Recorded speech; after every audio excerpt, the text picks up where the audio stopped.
जो बजट अभी भारतीय जनता पार्टी की दिल्ली सरकार ने दिल्ली विधानसभा में रखा, इसको देख के ये समझ में आता है कि अक्सर मजाक में पार्टी को भारतीय जुमला पार्टी क्यों कहा जाता है।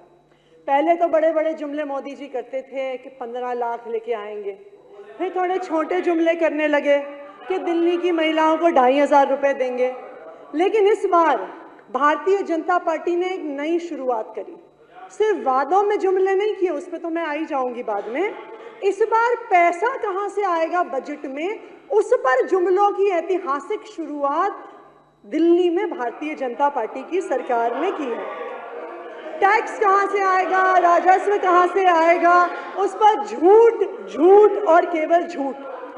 जब बजट से पिछले दिन इकोनॉमिक सर्वे प्रेजेंट नहीं हुआ तो मैं भी सोच रही थी कि आखिर क्यों नहीं हुआ, इसका क्या कारण था। यह आपकी बात सही है आशीष जी कि उसमें संविधान में नहीं लिखा कि आपको इकोनॉमिक सर्वे प्रस्तुत करना है, लेकिन 1951 से बजट में इकोनॉमिक सर्वे की शुरुआत हो गई।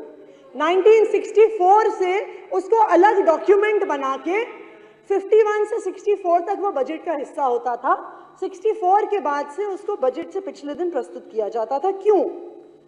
क्योंकि जो इकोनॉमिक सर्वे होता है वो इकोनॉमी के ट्रेंड्स बताता है कि रियल एस्टेट सेक्टर कैसे बढ़ेगा, सर्विस सेक्टर कैसे बढ़ेगा, व्यापार कैसे बढ़ेगा।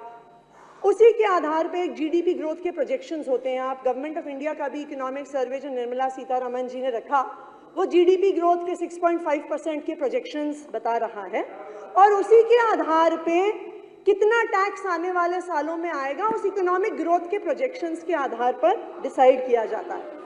तो जब इकोनॉमिक सर्वे नहीं आया तो मैं सोच रही थी उस दिन के क्यों नहीं आया, पर जिस दिन बजट के आंकड़े देखे कि कितना प्रोजेक्टेड टैक्स रेवेन्यू है 68,700 करोड़ का, तो मुझे समझ में आ गया कि इकोनॉमिक सर्वे इसलिए नहीं आया।